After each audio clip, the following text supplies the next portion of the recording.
During most of the prehistoric period, people lived in small groups and moved from place to place in search of food.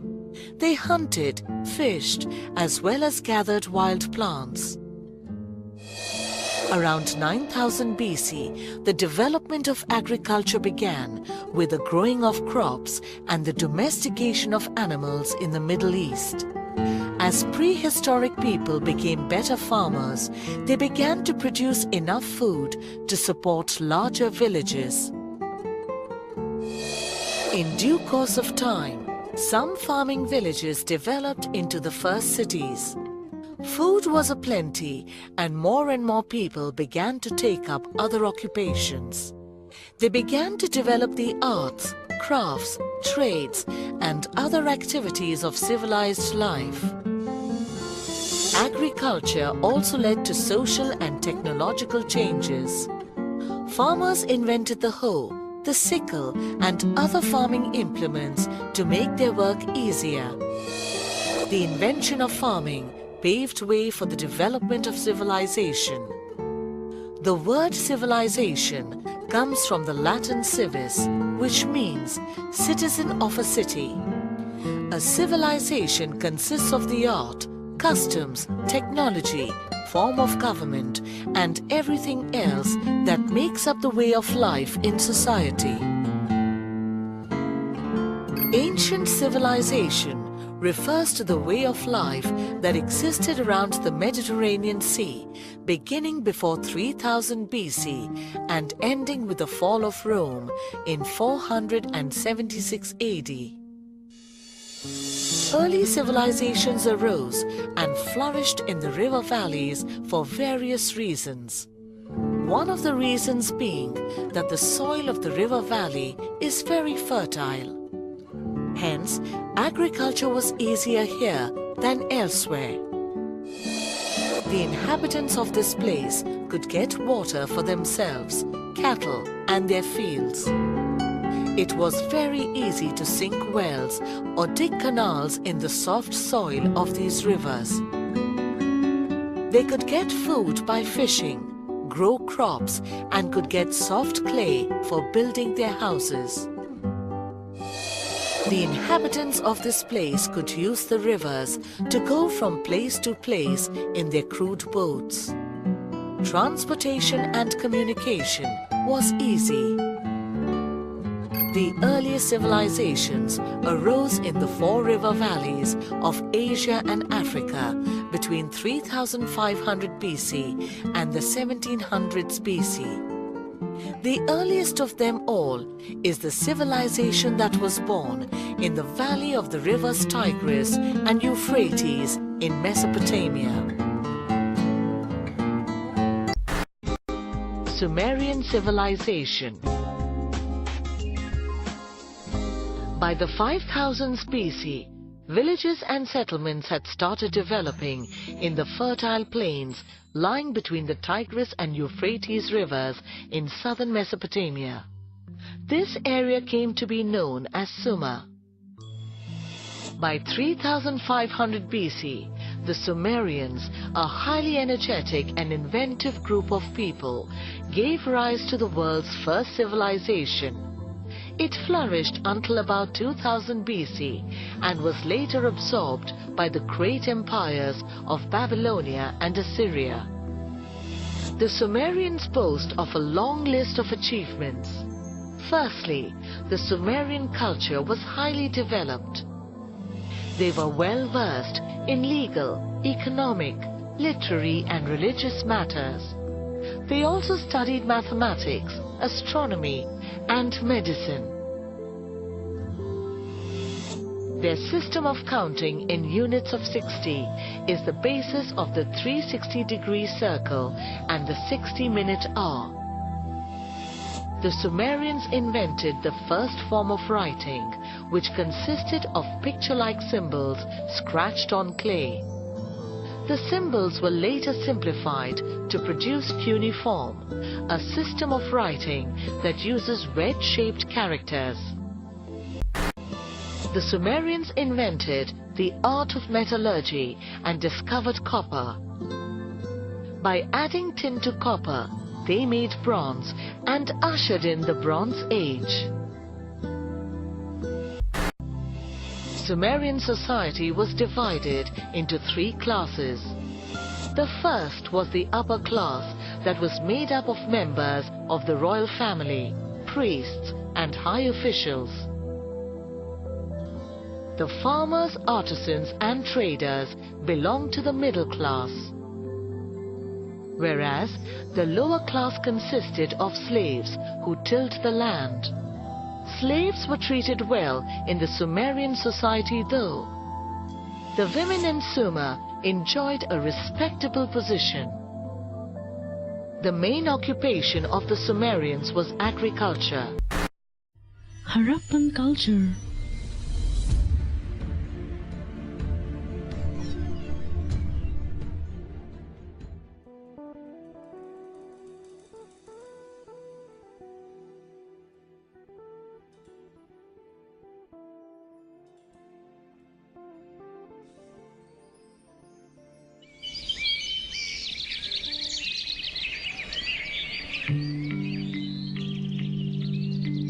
In 1922 AD, archaeology revealed the existence of vast civilization in the region of Indus Valley, with its two centers at Harappa and Mohenjo-daro that belonged to 3000 BC. The buildings were built on high ground, and the houses were made of burnt bricks. Streets of Mohenjo-daro were straight and 3 to 10 meters wide. Every house had its own well.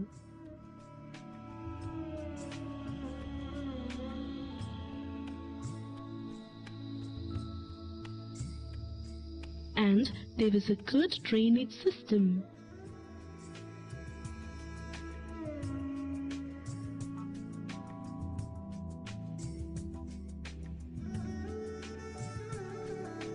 Houses of rich people in Harappa consisted of 5 or 6 wide rooms, whereas those of the common people consisted of about 1 or 2 rooms.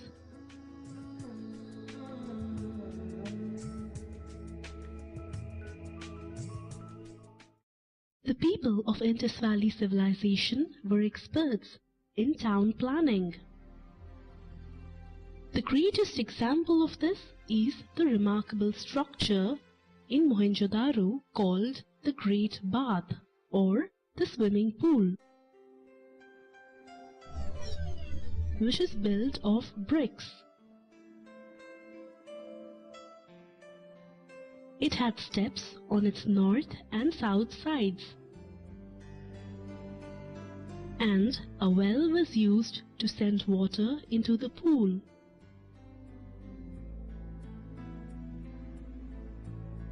There was also an alternate arrangement to send hot water into the pool. Harappa also consisted of houses for laborers. Commonly, each city was divided into 2 basic parts, one which consisted of government buildings which were built on the high ground,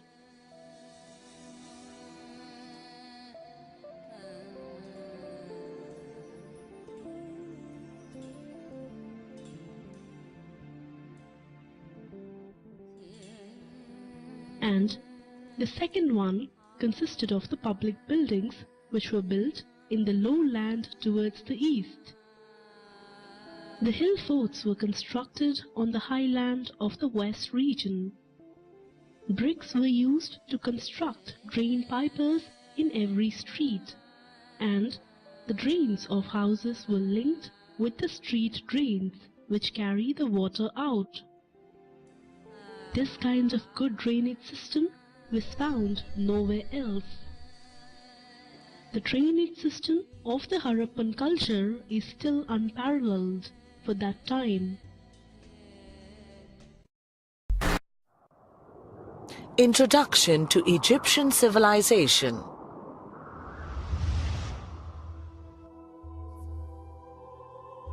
There are very few places on the face of this planet which fascinate us because of their sheer presence or existence. One such incredible enigma seen on the world map is the country of Egypt, and even more incredible is the history of its civilization.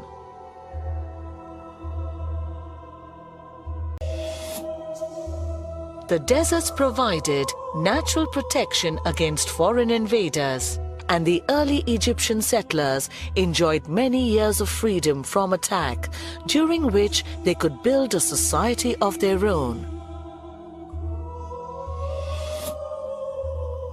The river Nile was the lifeblood of ancient Egypt.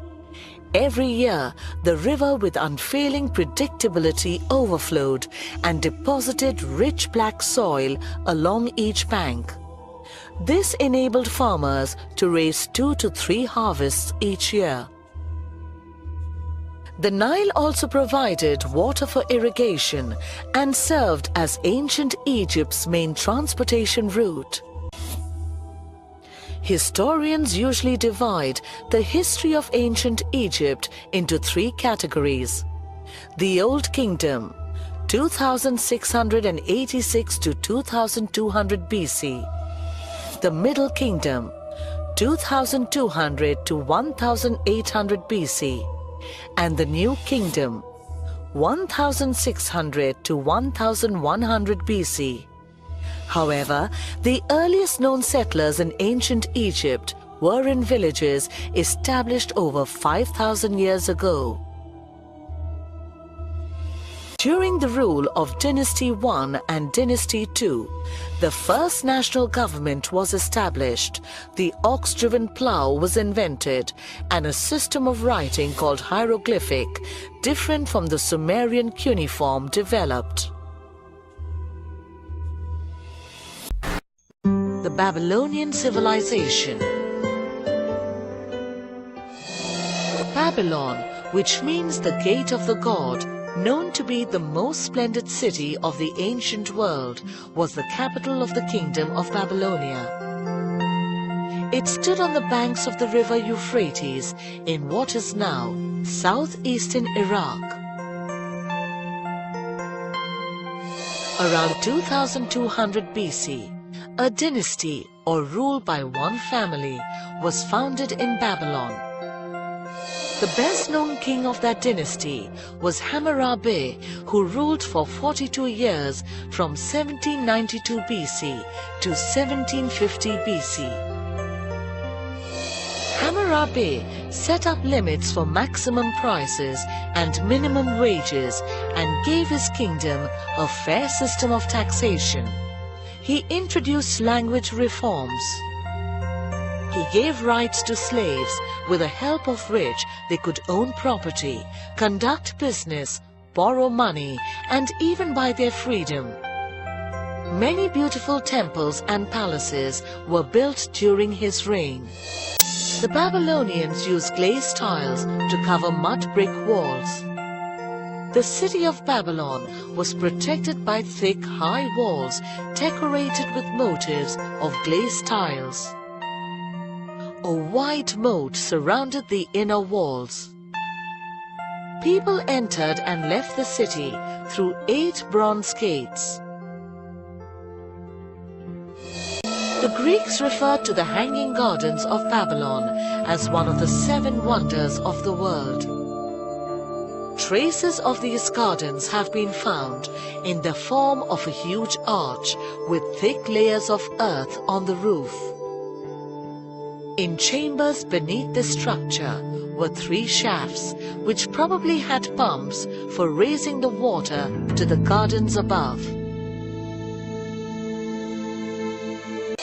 The Babylonians were a Semitic race who absorbed the culture of the original Sumerian inhabitants. They were also agriculturists and greatly improved upon the farming methods pioneered by the Sumerians. Temples were used as schools. Boys were taught reading, writing, and arithmetic, while the girls were trained in dance and music. Lack of timber, stone and metal made trade necessary. Trade and commerce flourished. Trade was mostly through barter system or exchange of goods. Silver coins were also used as a medium of exchange. Skilled artisans like carpenters, blacksmiths, goldsmiths, weavers, potters and metal workers were encouraged, and they made good progress in their respective professions.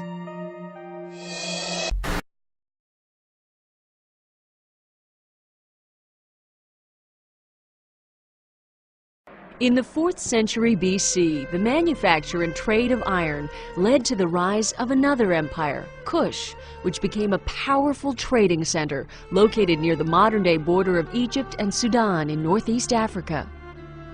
Much of Kush bordered the Sahara, but the city of Meroe, in the southern part of the country, was dotted with trees. The people of Kush used this timber to fire the furnaces they used to produce iron. In addition, Meroe had a rich supply of iron ore, the mineral from which iron is made. Meroe was also located not far from the Red Sea, which gave Kush good access to the major trading centers further south. In addition to iron, the people of Kush traded gold, jewelry, pottery, and ivory. Meroe thrived for nearly 1,000 years. During that time, the Kushites developed an advanced society, adopted some Roman-style architecture, and developed their own written language. The Kush Empire also gave women more political power than did most other ancient empires. In fact, several Kush monarchs were women. But just as iron had an impact on the rise of Kush, it also had an effect on its fall. Meroe's economy began to suffer during the 4th century AD. One reason for the decline may have been the loss of forests in Nubia, where trees were harvested to fuel the iron industry. In about AD 350, the neighboring kingdom of Aksum invaded Kush, and the Kush Empire fell. The Golden Age of Ancient Greece. The years following the defeat of Persia between 480 BC and 430 BC are regarded by historians as the Golden Age, since the most glorious achievements of Greece in the field of art, literature, theatre, government, philosophy, mathematics, and sports occurred during this period. Athens reached its height of power and glory under the able leadership of the Athenian statesman Pericles, whose career spanned most of the Golden Age. Pericles was one of the most prominent and influential statesmen around, a great orator, and lastly, the general of Athens.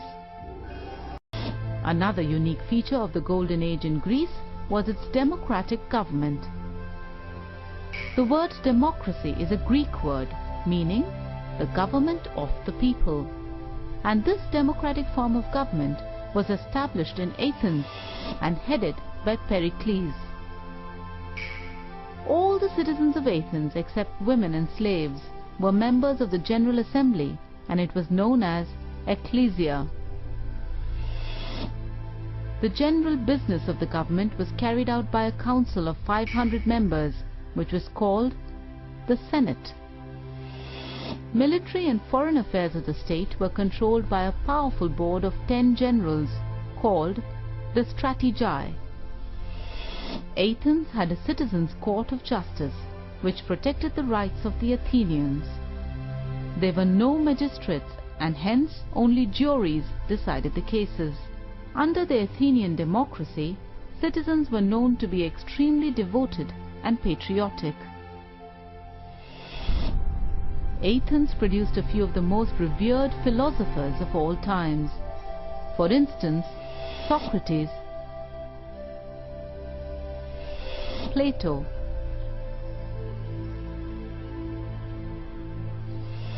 and Aristotle were considered the most important Greek philosophers. The theatres in Greece were not like most of those we have now. They were always outdoor theatres. usually on the side of the hill, where a grandstand could be built facing the stage. The Greek theatre at Epidaurus in the Peloponnese boasted of 55 tiers of stone seats, accommodating 14,000 spectators, fanned steeply like the sides of a bowl around the circular orchestra where the chorus performed.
When Israel was in Egypt's land, let my people go.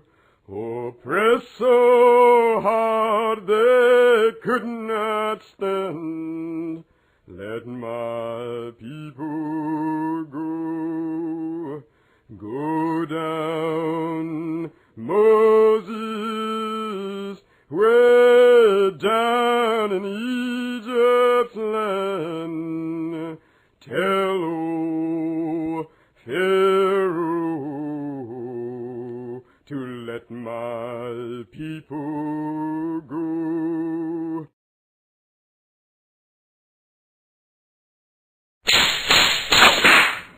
Swing low, sweet chariot, coming to carry me home. Swing low, sweet chariot, coming. Slaves' resistance to their dehumanization took many forms, but the primary way was by forming families. Family was a refuge for slaves and a source of dignity that masters recognized and sought to stifle. A paternalistic slave owner named Bennett H. Barrow wrote in his Rules for the Highland Plantation, "No rule that I have stated is of more importance than that relating to Negroes marrying outside of the plantation. It creates a feeling of independence." Most slaves did marry, usually for life, and when possible, slaves grew up in two-parent households. Single-parent households were common, though, as a result of one parent being sold. In the Upper South, where the economy was shifting from tobacco to different, less labor-intensive cash crops, the sale of slaves was common. Perhaps 1/3 of slave marriages in states like Virginia were broken up by sale. Religion was also an important part of life in slavery. While masters wanted their slaves to learn the parts of the Bible that talked about being happy in bondage, slave worship tended to focus on the stories of Exodus, where Moses brought the slaves out of bondage, or biblical heroes who overcame great odds like Daniel and David. And although most slaves were forbidden to learn to read and write, many did anyway, and some became preachers. Slave preachers were often very charismatic leaders, and they roused the suspicion of slave owners, and not without reason. Two of the most important slave uprisings in the South were led by preachers.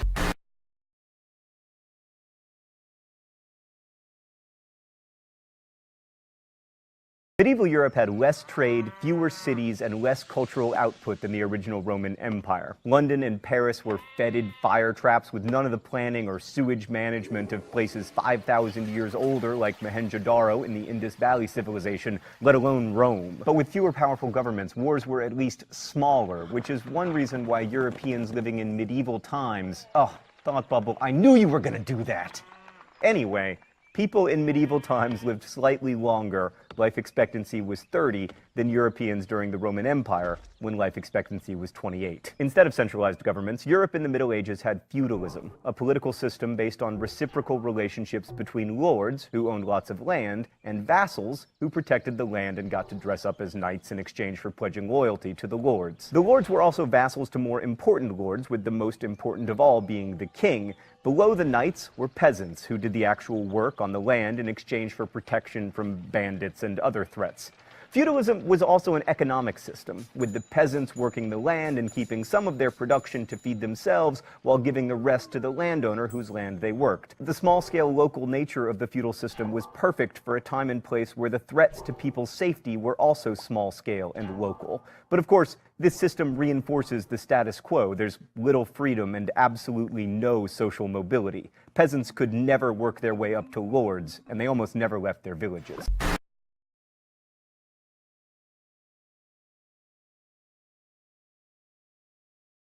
The Industrial Revolution was an increase in production brought about by the use of machines and characterized by the use of new energy sources. In the late 1700s, most people worked in the fields, on land they did not own. Those who owned the land, called aristocrats, lived refined lives in elegant manor houses. Servants raised their children and did their housework. The landowners and the people who worked for them depended upon each other. It was a system that had existed for centuries. In towns across England and the United States, a series of extraordinary innovations would alter the way people lived and worked for the next 150 years. Inventors had found new ways to harness nature's energy. They built new kinds of machines, powered by water, steam, and coal. The new machines replaced hand-powered tools. They did the same work, only cheaper and faster. Much of the work was done outside the home, in specially designed buildings, the first factories. Mechanization began in the textile mills of England, where one machine attached to a spinning wheel could do the work of 50 people. Fuel, clothing, and food all became more affordable. With the development of locomotives and steamboats, manufactured goods could now be sold halfway around the world.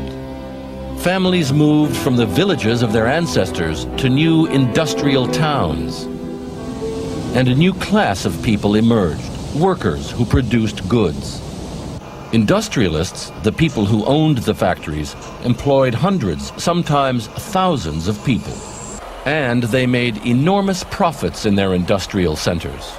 But while the Industrial Revolution brought wealth to some and jobs for others, it came with a price tag. Pollution from coal-powered factories turned the cities black. Lack of housing created the first urban slums. And the demand for more and more goods and higher profits brought the exploitation of workers, including children.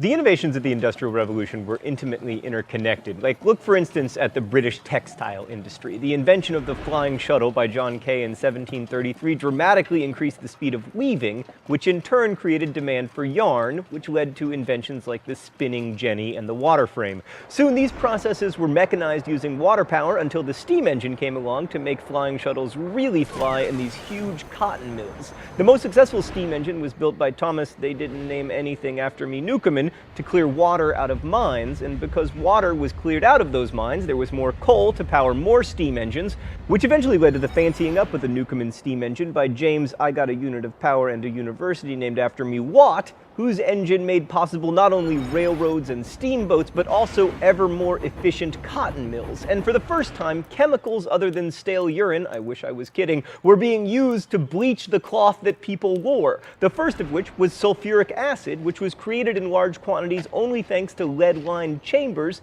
which would have been impossible without lead production rising dramatically right around 1750 in Britain, thanks to lead foundries powered by coal. And all these factors came together to make more yarn that could be spun and bleached faster and cheaper than ever before, a process that would eventually culminate in $18 Crash Course Mongol shirts, available now at dftba.com.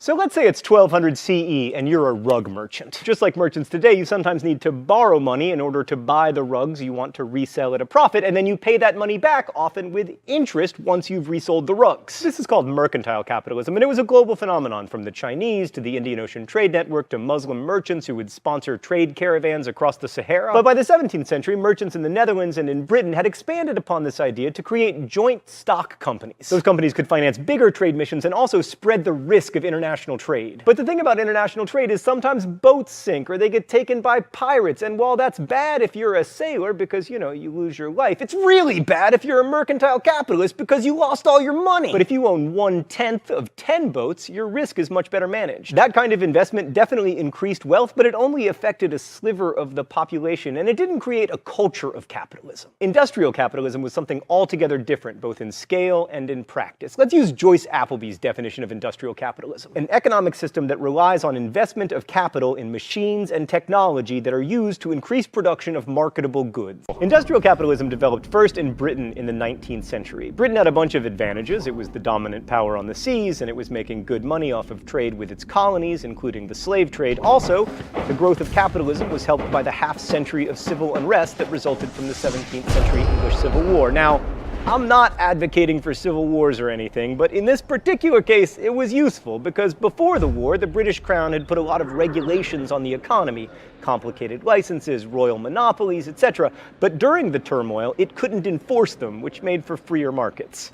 Another factor was a remarkable increase in agricultural productivity in the 16th century. As food prices started to rise, it became profitable for farmers, both large and small, to invest in agricultural technologies that would improve crop yields. Those higher prices for grain probably resulted from population growth, which in turn was encouraged by increased production of food crops. A number of these agricultural improvements came from the Dutch, who had chronic problems feeding themselves and discovered that planting different kinds of crops, like clover that added nitrogen to the soil and could be used to feed livestock at the same time, meant that more fields could be used at once. This increased productivity eventually brought down prices, and this encouraged further innovation in order to increase yield to make up for the drop in prices. Lower food prices had an added benefit. Since food cost less and wages in England remained high, workers would have more disposable income, which meant that if there were consumer goods available, they would be consumed, which incentivized people to make consumer goods more efficiently and therefore more cheaply. You can see how this positive feedback loop leads to more food and more stuff, culminating in a world where people have so much stuff that we must rent space to store it,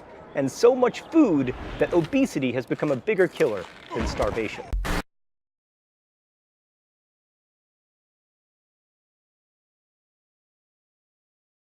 In most cases, Europeans ruled their colonies with the help of, and sometimes completely through, intermediaries and collaborators. For example, in the 1890s in India, there were fewer than 1,000 British administrators supposedly ruling over 300 million Indians. The vast majority of British troops at any given time in India, more than 2/3, were in fact Indians under the command of British officers. Because of their small numbers relative to local populations, most European colonizers resorted to indirect rule, relying on the governments that were already there but exerting control over their leaders. Frederick Lugard, who was Britain's head honcho in Nigeria for a time, called this rule through and by the natives. This worked particularly well with British administrators, who were primarily middle-class men but had aristocratic pretensions and were often pleased to associate with the highest echelons of Indian or African society. Now, this isn't to say that indigenous rulers were simply puppets. Often they retained real power. This was certainly true in India, where more than a third of the territory was ruled by Indian princes. The French protectorates of Morocco and Tunisia were ruled by Arab monarchs, and the French also ruled through native kings in Laos, Cambodia, and Vietnam. For the most part, Europeans could almost always rely on their superior military technology to coerce local rulers into doing what the Europeans wanted, and they could replace native officials with Europeans if they had to, but in general, they preferred to rule indirectly. It was easier and cheaper, also less monotony.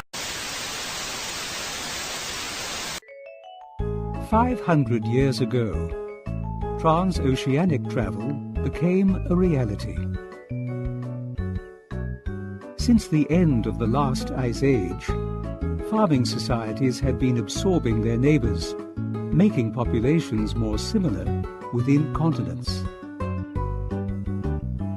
But when people began to cross oceans in large numbers, the genetic and cultural differences between people from different continents also began to fade, though not disappear. Many families relocated, willingly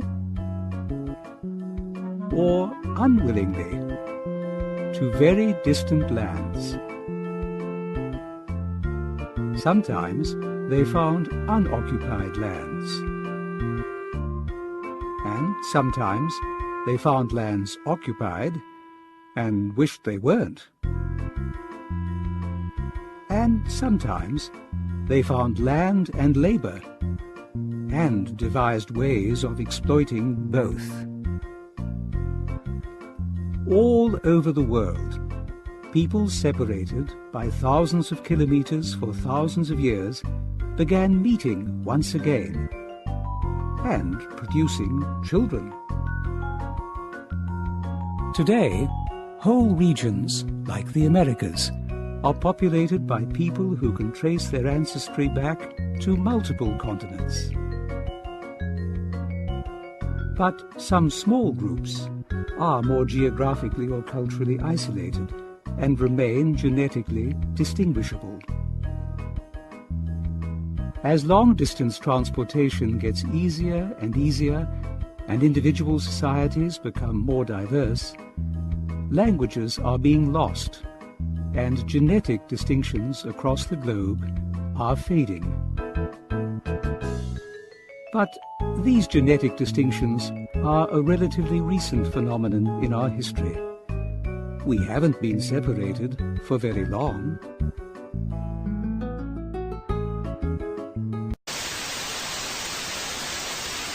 Right hand, right?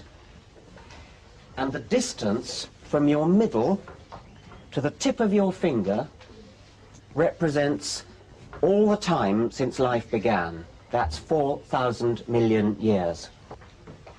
Can anybody guess roughly where, say, the dinosaurs were on this scale? Yes. On the wrist? Yeah, that's not bad. It's surprisingly recent. And all of historical time, that's Jesus and King David and the pyramids and ancient Babylon, the ancient Egyptians, all that time, everything you've ever learned about in history, where do you think that would come? Is this far away from your tip of your finger or something like that? It's much further than that. Why do you think I handed out those nail files? If you get your nail file and get your middle finger and just do one stroke of the nail file and look at the dust that falls from your nail, and you might see a few grains of dust that fall from the tip of your nail. And the whole of human history has fallen in the dust from one stroke of the nail file. Has fallen in the dust from one stroke of the nail file.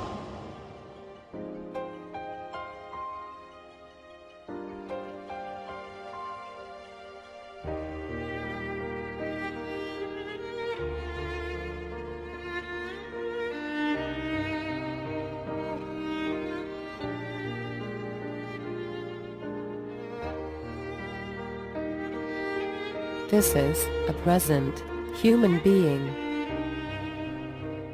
These are us, people, complex beings.